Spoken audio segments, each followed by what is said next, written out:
Buenas tardes, querido auditorio de Reflexionemos sobre el Derecho Penal.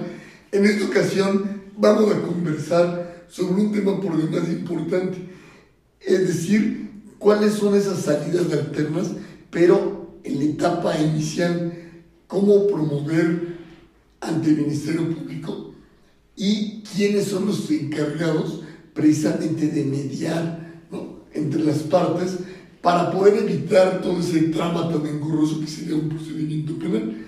Por eso en esta ocasión quien nos va a hablar de ese tema es el maestro Zedillo. Maestro Zedillo, buenas tardes. ¿Qué nos puede decir de las salidas alternas en la etapa inicial? ¿Ante quién se promueven? ¿Cómo se llevan a cabo? ¿Los abogados podemos intervenir para asesorar a las partes, nada más estar presencial? ¿Qué nos podría decir? Bueno, antes que nada, buenas tardes a todo nuestro auditorio, y una vez más pues tenemos el gusto de compartir estos temas muy importantes, como usted acaba de decir, a nivel de investigación inicial. Pues no se habla mucho de las salidas alternas, sin embargo existen, hay cierta complejidad precisamente en las mismas, por el momento, la naturaleza de las mismas y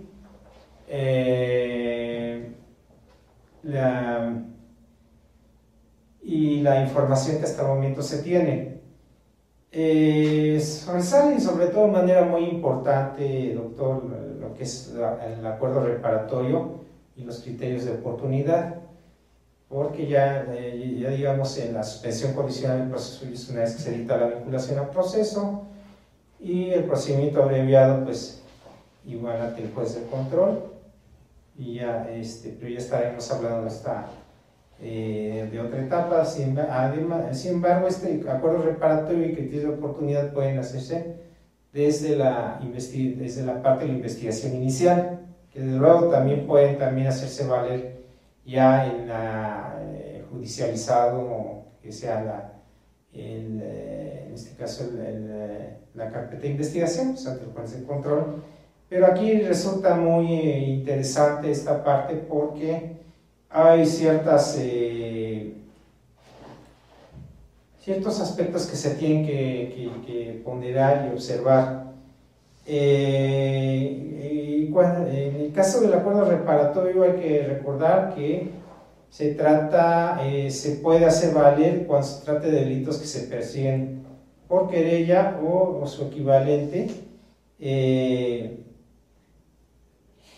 en donde se admite perdón por parte del ofendido en delitos culposos y en delitos patrimoniales sin violencia.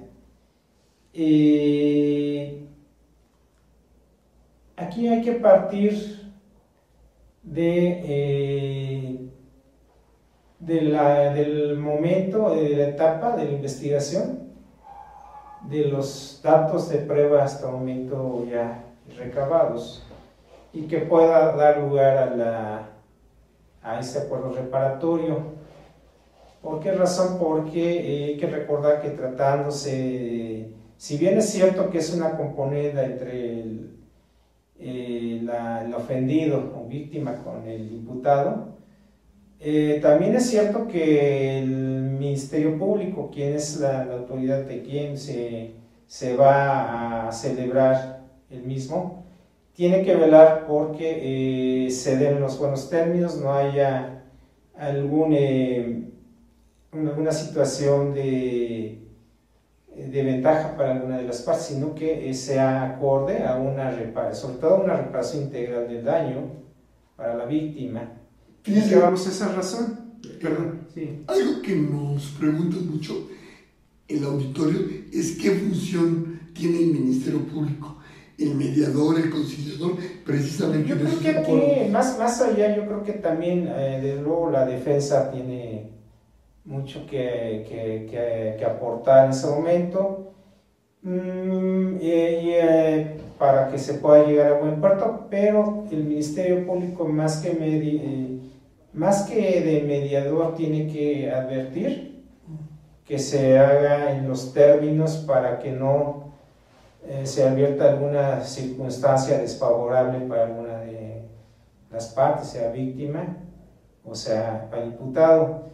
Sin embargo, aquí hay aspectos bien importantes. ¿Por qué razón? Porque tratándose de reparación integral, habrá ilícitos, por ejemplo, o hechos que la ley señala como delito, que, vamos a poner de ejemplo el fraude, en donde con probabilidad sí tengamos forma de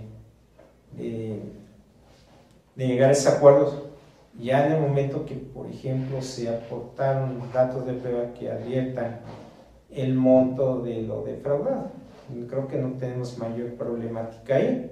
Sin embargo, habrá ilícitos en donde sí hay complejidad, por ejemplo, un homicidio culposo, ¿no?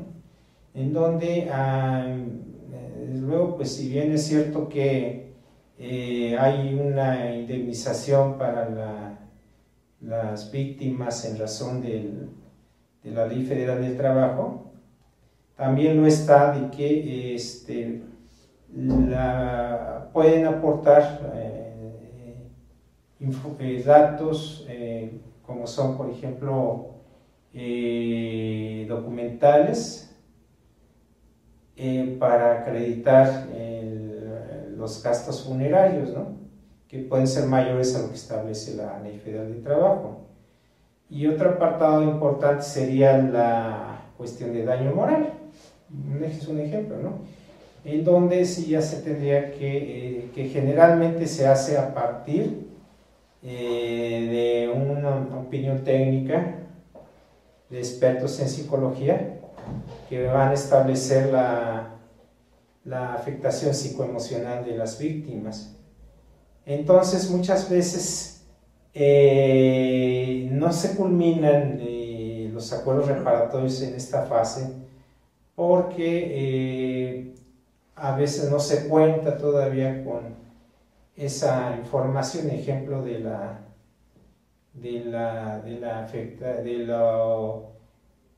número de psicoterapias y el monto de las mismas, la cantidad y monto, ¿no? Y a veces queda para ya la siguiente etapa ante el juez de control. Sin embargo, bueno, pues aquí yo creo que lo oportuno es ir agilizando la investigación para tener esa información y en todo caso poder celebrarse.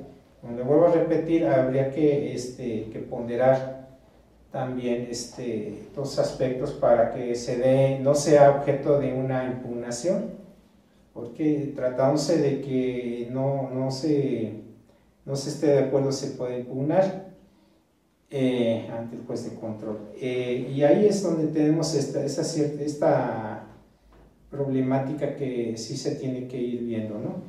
Y hay que recordar también que en el caso del acuerdo reparatorio puede ser de cumplimiento inmediato, ¿sí? Es decir, que en ese momento se cubra esos montos que se pactaron en el momento de celebrarse, o de cumplimiento diferido, en donde, por ejemplo, podría, establecerse determinados tiempos, fechas, para cubrirlo. Y en ese sentido son aspectos que son muy importantes, pero que sin duda se puede hacer, pero sí se tiene que ir dando la cuestión táctica y de cada una de las partes para lograr el objetivo, ¿no? Es decir, advertir que ya se cuenten con todos esos elementos y entonces poder celebrarlo y que no sea materia de impugnación. Lógico, vuelvo a repetir, le va a depender del hecho que la ley señala como delito y que se pueda llegar a buen puerto, ¿no? En caso, como voy a repetir, en los delitos patrimoniales, pues a lo mejor hay mayor oportunidad que se pueda lograr, pero por ejemplo un delito culposo habría que tener mayores componentes para... Maestro, usted nos habla que se puede dar en los delitos culposos, pero también se puede dar ese acuerdo reparatorio en un homicidio culposo. ¿Es factible? Sí, sí es factible. Es un delito culposo, el homicidio, es el que yo le he comentado hace rato, y que sí se puede hacer, pero que muchas veces para hacer una reparación integral hay no nada más aspecto de indemnización, aspecto de pago de gastos funerarios, sino también con probabilidad también de daño moral. Maestro Cedillo, en la práctica, ¿cómo funciona? ¿Ante quién se hace? ¿Qué se dice en un acuerdo reparatorio? Bueno, aquí en la etapa de investigación inicial, cuando se hace el conocimiento al fiscal o de esa voluntad de la víctima y del imputado llegar a un convenio, llegar a un arreglo, un acuerdo reparatorio, generalmente los envía con sus mediadores. Hay mediadores dentro de la fiscalía ante quienes comparecen y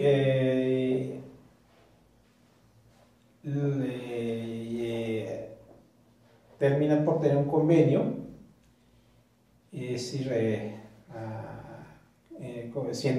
están como rector y el mediador, y una vez que ya se tiene ese acuerdo de las dos partes, ya comparecen ante el Ministerio Público y hacen saber los términos en que llegaron para dar por concluido o los términos de ese acuerdo reparatorio. Aquí es importante que de cualquier manera, aunque comparezcan únicamente imputado y víctima o ofendido ante el mediador, el asesor jurídico y el defensor sí asesoran debidamente a sus representados. ¿Por qué? Porque porque eso va a depender mucho de los términos en que se culmine y que no sea motivo de impugnación, ¿no? Entonces sí es de relevancia también la intervención del defensor y del asesor jurídico. Aunque no puedan estar presentes. Aunque no pudieran estar presentes, pero sí es importante que previamente platiquen con ellos, ¿no? Yo con una cuestión práctica sí tenemos que estar muy al pendiente, ¿no? Los términos. Muchas gracias. Si no, no se podría arribar a buen puerto. Entonces, ahí a diferencia de cuando ya estamos ante el juez de control, la etapa ya judicializada, ahí, ¿cuál sería el papel del mediador y conciliador? ¿O no? Bueno, mire, el mediador sería únicamente para efectos de que puedan sugerir, porque realmente no es tanto que el mediador vaya a comparecer tampoco a la audiencia correspondiente, ¿no? Sino que muchas veces los envían con los mediadores para que se sienten con él y puedan, quizás se les pueda sugerir la forma en que pueda terminarse, en qué términos, ¿no? Los términos de esa convenio que van a celebrar, ¿no? Pero de luego también tiene que ser objeto de que se advierta ya en la audiencia los términos que se plantean, ¿no? Y sobre todo que se atienda a lo que es la reparación integral del daño. Y si no llegan a un arreglo, ¿hay otra oportunidad o ya se continúa el procedimiento? Bueno, hay que recordar que dependiendo del momento tenemos hasta antes del auto de apertura de juicio oral que se puede celebrar, ¿no? Si hay, por ejemplo, no sé, terminada la etapa de investigación inicial, no se logró en la siguiente etapa, a lo mejor se vuelve a proponer, o inclusive antes de que se dicte, o inclusive en la audiencia intermedia, antes del dictado del auto de apertura de juicio oral. Y en su experiencia, ¿Han funcionado estos mecanismos? Sí han funcionado porque yo creo que una de las funciones también de cualquier de los abogados pues será tratar de, digo, en asuntos que luego pues no son de gran relevancia o de una importancia de manera relevante en la sociedad, pues sí puede ser posible. Por eso nos da información de en qué supuesto se puede promover, ¿no? Es así que, bueno, ya en delito de violencia familiar no está prohibido que se lleve, ¿no? A veces, digo, son aspectos que se tienen que ponderar, pero entonces sí es importante. ¿Por qué? Porque esto da pauta también a que los asuntos de mayor peso, más relevantes, pues lleguen a juicio, ¿no? Y los demás se puedan resolver antes. Y además, maestro, además de la reparación del daño, más que del acuerdo reparatorio, ¿hay otra salida en este nivel que podamos... Bueno, puede ser también los criterios de oportunidad, ¿no? Que también ha sido, si no muy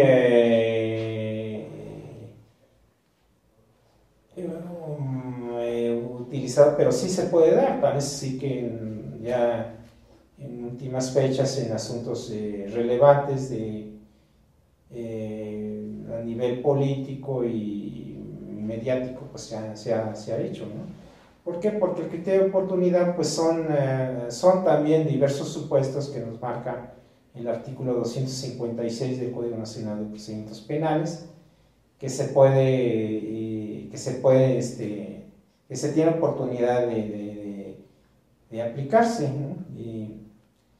Y es cuando se trata sobre todo de delitos de bagatela, se llama, o se dice ese tipo de delitos, cuando son de mínima pena, son delitos de pena no privativa de libertad, no alternativa, delitos patrimoniales sin violencia, o bien que haya sufrido consecuencias el imputado de daño físico o psicoemocional muy graves, ¿no?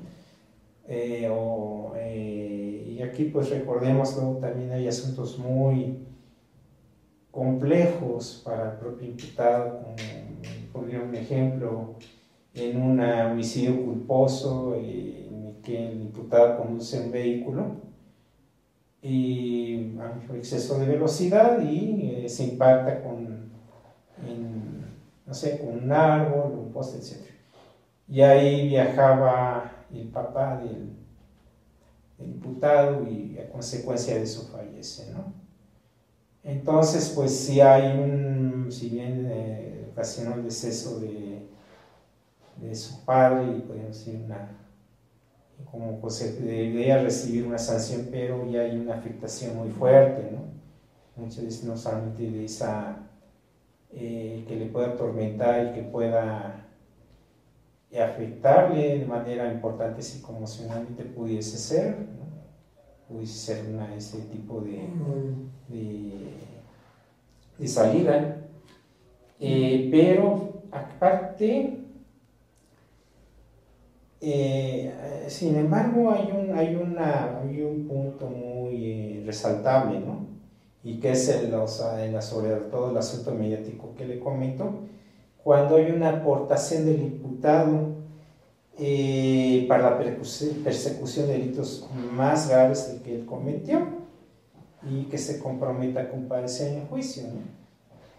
Entonces aquí hay también, entonces como que saldría de ese contexto, ¿no? de los delitos de bagatela, sino que puede ser también quizás grave el delito de él, pero él sabe de otros intervenientes, que fue todavía más grave la contra de estas personas, ¿no?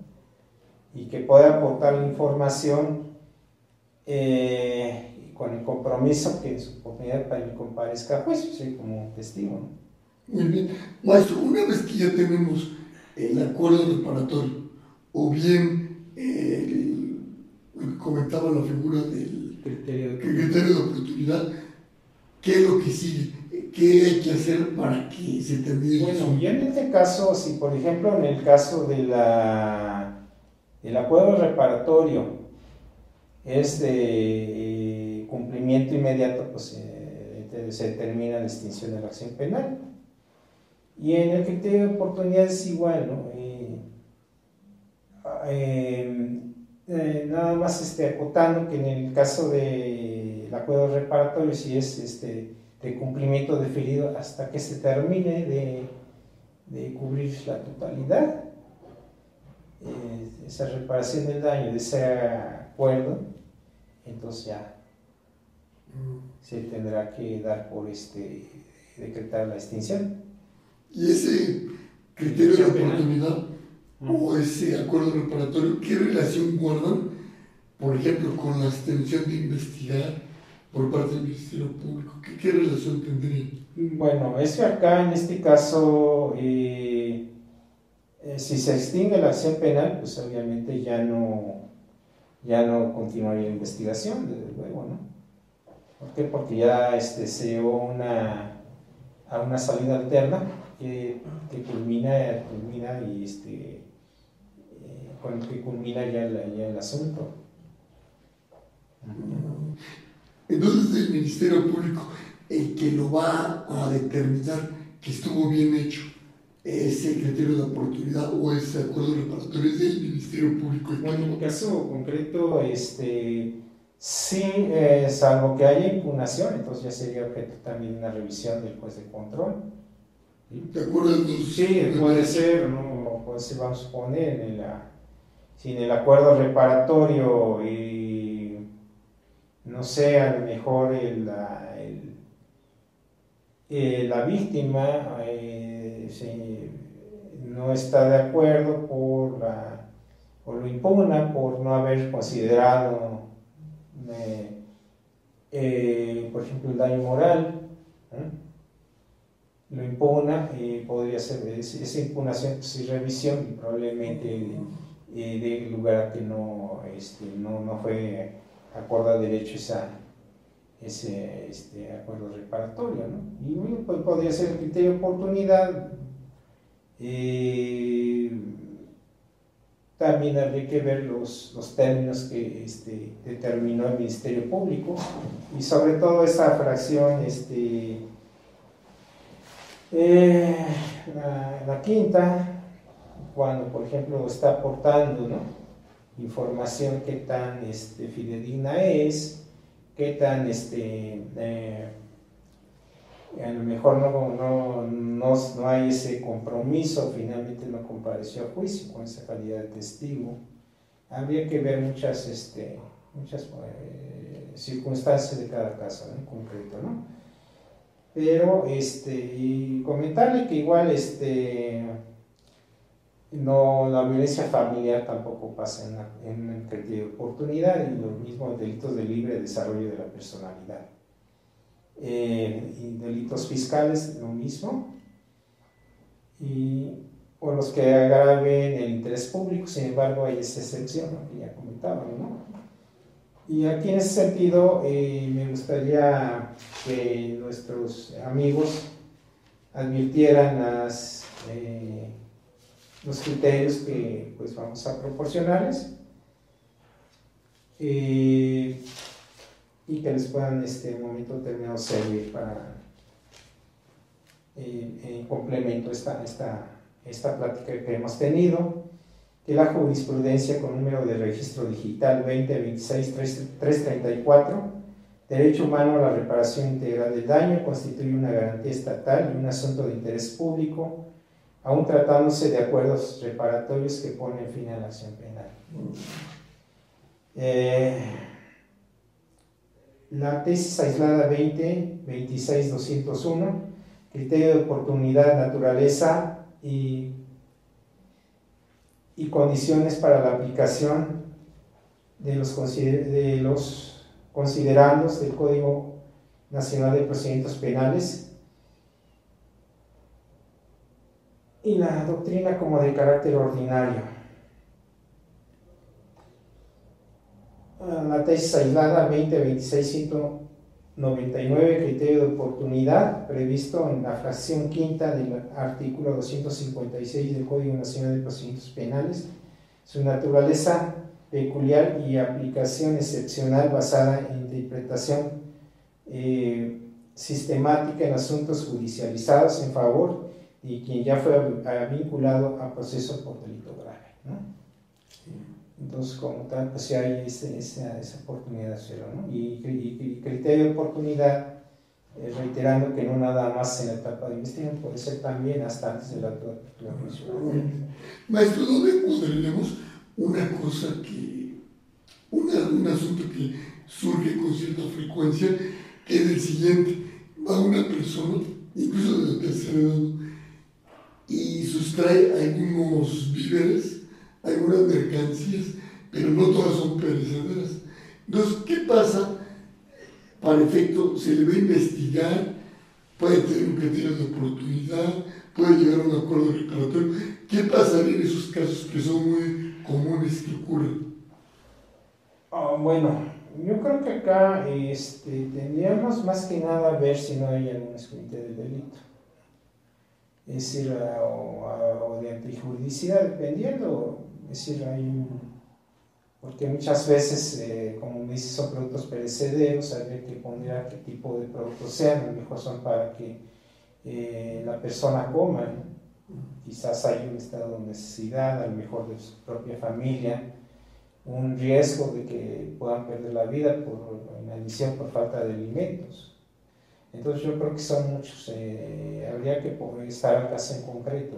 Y en el caso de que se advierta que no era prácticamente para su sobrevivencia, sino que simplemente quiso apoderarse de esos productos, ¿tendría derecho a criterio de oportunidad o no sería susceptible? Yo lo advierto un poco, bueno, dependiendo también. Yo podría hacerlo, dependiendo, si es por ejemplo, un robo simple, ¿no? Vamos a suponer, pues a lo mejor pudiese ser. Yo lo veo un poco más centrado, le digo, dado las circunstancias y el manejo que se ha dado a esta figura, que no se le ha dado una debida aplicación. Yo diría que es más ubicable en el acuerdo reparatorio, ¿no? Y en este caso a lo mejor cubra porque es un delito patrimonial sin violencia, y pueda cubrir, como son perecederos, pues obviamente ya, pues ya se echan a perder, tendría que pagar, ¿no? el precio del producto, ¿no? Sí, muchas veces. Y acudir a los criterios que tienen las fiscalías, ¿no? También para cuándo van a otorgar y cuándo no. Claro, no todo debe ser discrecional, pero también habría que acudir, ¿no? Sí, yo creo que es muy importante, porque también el sistema acusatorio, pues su fin es también dar, en este caso, es que los diversos asuntos puedan tener, o los que tengan esa posibilidad puedan tener una solución distinta si no llega a la etapa de juicio, ¿no? Porque ahorita la problemática es una carga excesiva de trabajo, ¿no? Muchas veces porque luego muchos abogados quieren llegar al procedimiento abreviado, o luego a veces no hay los criterios también de la fiscalía, a veces no son no han sido tan acordes con la figura últimamente, y han tenido que irse a juicio muchos asuntos que debían de tener una solución antes de llegar a juicio, ¿no? Maestro, por último, ¿nos podría repetir cuáles son los hechos que le decía el delito donde se puede hacer uso de un criterio de oportunidad o de un acuerdo reparatorio para que se le quede al auditorio precisamente esta idea? ¿Cuáles son esos hechos que le decían como delito? ¿En qué caso sería? O sea, con los que nos comentaba aquí, delitos culposos. Ok. Bueno, el acuerdo reparatorio serían delitos que se persiguen por querella o su equivalente, ¿no? Bueno, que yo definitivamente sería la querella y que admite pues, el perdón de la víctima ofendida, que desde que pues, cada ilícito, por ejemplo, el Código Penal nos va indicando, ¿no? Hay veces cuando no es agravado se persigue por querella, algunos, ¿no? Y otros te va indicando. Y los delitos culposos, pues bueno, ya no, creo que no tenemos mayor problema. Delitos patrimoniales sin violencia, pues creo que tampoco tenemos un problema. Puede ser fraude, puede ser un robo simple, un abuso de confianza, que habría que ponderar, ¿no? Y aquí, pues, ojo, yo más sí vuelvo a advertir que en el caso de violencia familiar ni en uno ni otro no procede, ¿no? Para que nuestro auditorio también tenga ese conocimiento, ¿no? Sí, pues le agradecemos mucho. Que podría ser otra forma. Y sí, digo, los temas son quizás más adelante los abordemos con más detalle, pero pues nuestro fin es dar una introducción de estos temas que resultan de vital importancia y que realmente pues no se está haciendo mucho valer en la etapa de investigación inicial, ¿no? Pues le agradecemos mucho, maestro. ¿Y algún otro punto sobre estos temas que quisiera comentar que sea de relevancia para el auditorio?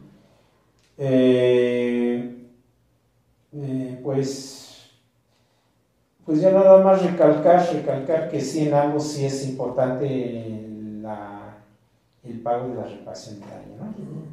En sí en uno y otro, es decir, para efecto, digo, quien lo esté viendo, no sea objeto de impugnación, ¿no? Esa va a ser la parte medular de todo esto, ¿sí? Para el otorgamiento, ¿no? Y para no dar pauta también a que se les niegue llegar a estas salidas alternas. Muchas gracias.